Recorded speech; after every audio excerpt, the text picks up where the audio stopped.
Montreal, man, this is it. This may be the last day of Jesperi Kotkaniemi actually being a part of the Montreal Canadiens. It all depends on what Marc Bergevin and co decide tomorrow. Tomorrow is indeed the 1 week period mark since the Carolina Hurricanes successfully made their offer sheet to KK 1 week ago. So this may be it. Like, Lego, you're milking this topic to the ground. Well, we're not going to be able to do that after tomorrow, because tomorrow we're either going to know if the Montreal Canadiens are going to match that expensive offer sheet the Hurricanes made on Kotkaniemi, or if they'll just say sayonara and they'll let him go over to Raleigh. With that in mind, though, let's go over probably the last big idea that I've seen a lot of Canadiens fans discuss when it comes to center options and potential replacements and all that, not counting Jonathan Drouin, because that's another video in its own right there. But talking about Jesperi Kotkaniemi and potential replacements. We already spoke about Christian Dvorak and the entire conversation with him. We've discussed Jack Eichel several times on this YouTube channel as well. But when it comes to big-time mainstream centers that a lot of people are saying, hey, maybe if the Canadiens don't match the KK offer sheet and they get the draft picks instead, maybe you can trade away those draft picks for this player. Let's talk today about the Calgary Flames' Sean Monahan.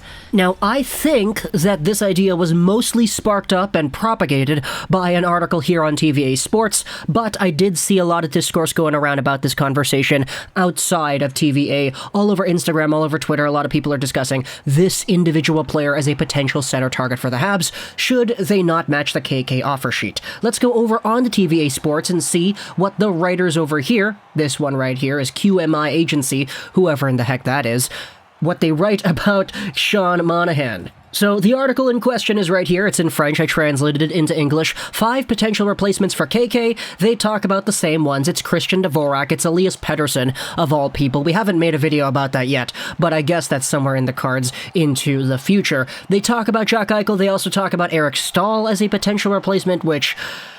no thanks. No thanks.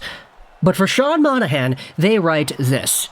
Perhaps a change of tune would do Sean Monahan some good, who posted lower stats than he is used to in the 8 years he has played in the NHL. The author of 10 goals and 28 points in 50 games in the last season, Monahan had a year of 82 points in 78 games in 2018-19. In total, he took part of 591 clashes in the Bettman Tour. That just means games played, if you're not catching my drift over there. It's a funny way to put it, though. Recording 439 points. The 26-year-old center will command a salary of $6.375 million for the next 2 seasons. Now, Sean Monahan is a really interesting one because when it comes to the Calgary Flames and their fan base, you're going to find everybody in Calgary either talking about how one of Johnny Gaudreau, Sean Monahan, or maybe even both should be traded from this team because expectation versus reality, all the stuff that they're capable of doing compared to what they are actually doing. There's a big growing sentiment that the Calgary Flames are pretty much Matthew Tkachuk's team at this point. It was Giordano's team for a while, but we all kind of know where he ended up now, don't we? But for Monahan and for Gaudreau, these two guys have been all over trade rumors, discussions, and all that as to whether or not their futures are even solidified in Calgary long term.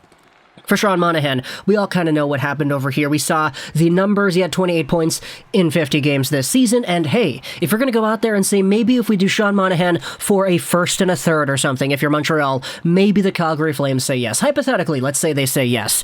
If you have a guy like Sean Monahan no longer being the number one guy on your team, you're playing him second line behind Nick Suzuki or whatever, you're playing him with Mike Hoffman or something, there is a pretty interesting idea there when it comes to point production and potential. This Montreal Canadiens team this season has a few guys in their top 6 that'll probably be really good scorers. Toffoli, Anderson, Caulfield, and Mike Hoffman are all very solidified NHL players. And I don't want to see anybody in the comments saying, what are you talking about? Caulfield's not solidified. He hasn't even played his rookie season yet. Come on, he's solidified. Let's get that out of the way there right now.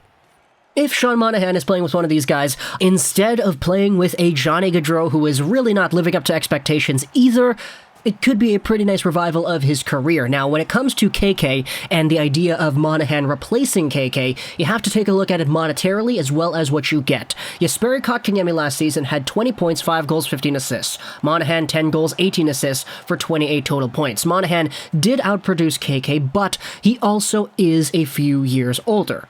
If I had to place a bet long term as to who would be better by the time 2025 rolls around, KK or Sean Monahan, I'm not really too sure where I'm going to go, because by the time 2025 rolls around, hey, KK is the same age as Monahan is today, and who really knows how good a 31-year-old Sean Monahan is going to be. But if you're talking about short term, which you could try to imply is probably the case here, you have yourselves a guy in Monahan who outproduced KK, who's going to be making the same amount of money as KK for the next 2 seasons, because Jesperi Kotkaniemi is guaranteed that $6.1 million one-year contract because he signed the offer sheet. Furthermore, we spoke about this a ton, the qualifying offer for next year for Jesperi Kotkaniemi is also going to be in that $6.1 million range, if the Canadiens match, because that's how qualifying offers for RFAs work. Now, there is a caveat to that, because if the Carolina Hurricanes end up getting Jesperi Kotkaniemi, they do have the right to negotiate a lower deal, but it can only be a certain percentage of the qualifying offer amount for KK, pretty much just saying the Hurricanes have the ability to pay KK less than 6.1, but it's not significantly less. It's still going to be quite an overpayment if you take a look at KK and the way that he has been playing the past few seasons. So when you take a look at the monetary side of things, KK, Monahan, in the short term at least, they're really similar. So it really just boils down to who do you trust more and who do you think is a better player. For Sean Monahan, as it noted here in the article, he was a point-per-game player just 2 seasons ago. And I do think there is indeed some potential for Sean Monahan to potentially bounce back, because, I mean, look, the guy was only drafted in 2013. He's still got a boatload of time in the NHL ahead of him right here. And come on, even last season when he had a down year, you would say, 48 points, 70 games played. That would have been a pretty good number had he been playing for the Montreal Canadiens, and he was also a beast in the postseason, 8 points, 10 games played. I remember everybody was going to bat about how Johnny Gaudreau was so bad in this postseason, but how Sean Monahan was incredible, and how he kind of redeemed himself from being trade bait. 1 year later, and all of a sudden the same conversations are repeating again, but that's besides the point. Calgary fans, I have this question here for you. If the Montreal Canadiens do not match the KK offer sheet and they just take the compensation picks and go to you straight up, hey, Monahan for a first and a third, do you do it? It's a really interesting thought experiment right there, because if the Calgary Flames trade away Sean Monahan for nothing, like you don't get any physical player coming back onto your team, then all of a sudden there's a big hole at center right there. I know you have Backlund, I like him a lot, but still, you're gonna need to find a player to replace Sean Monahan, and at this point in free agency, there's nobody really on the table that I think is actually gonna go out there and suffice in that way. But if it's just the first and the third, the compensatory picks for Monahan, do you say yes? I kind of have a feeling a lot of you would say no, but either way, talk to me in the comments. What do you think? Also, for Montreal fans, talk to me in the comments. What do you think about Monahan in general? Do you think this guy would be a good pickup for the Montreal Canadiens? Should they not match the KK offer sheet? Would you rather go for a Christian Dvorak instead, who is in the same age range, who is signed for a longer amount of time, and who's been a little bit, honestly, I'd say proportionately better than Monahan has been? And what I mean by that, proportionally better, is Christian Dvorak for the Arizona Coyotes was a pretty good player. Like, he was pretty solid all around. He produced points. He was good two-way. But him being good on the Coyotes has, in my opinion at least, a higher magnitude of greatness than Monahan in the season he had last year with the Flames, mostly because I think if you swap teams, Monahan goes to Arizona and Dvorak goes to Calgary instead. I personally think that Dvorak does better. I think that Monahan does worse. That's kind of my own perspective on the matter, comparing those two. If I'm Montreal, I'm going for Dvorak instead, but based on all the rumors we have had, I have no reason to believe that a negotiation for a Christian Dvorak trade would be easy, mostly because a whole bunch of other teams, the Red Wings, the Rangers, the Sens, are all apparently interested as well. Speaking about the Sens, we're going to be talking about them later today in the show, so stay tuned for the Ottawa Senators talk. But either way, Flames fans, Canadiens fans, talk to me in the comments. What do you think about a Sean Monahan to Montreal Canadiens trade, mostly in retaliation of the Jesperi Kotkaniemi offer sheet? Do you think it's a good idea? Would you do it if you're Marc Bergevin? Would you do it if you are the Calgary Flames? And if the answer is no, which it definitely is, what would it take for Marc Bergevin to give out to your team, Calgary, for you to say yes to a Monahan trade? He has been in the trade rumor sphere for such a long time now that I think you guys are probably accustomed to whatever it is you would want to receive in a trade.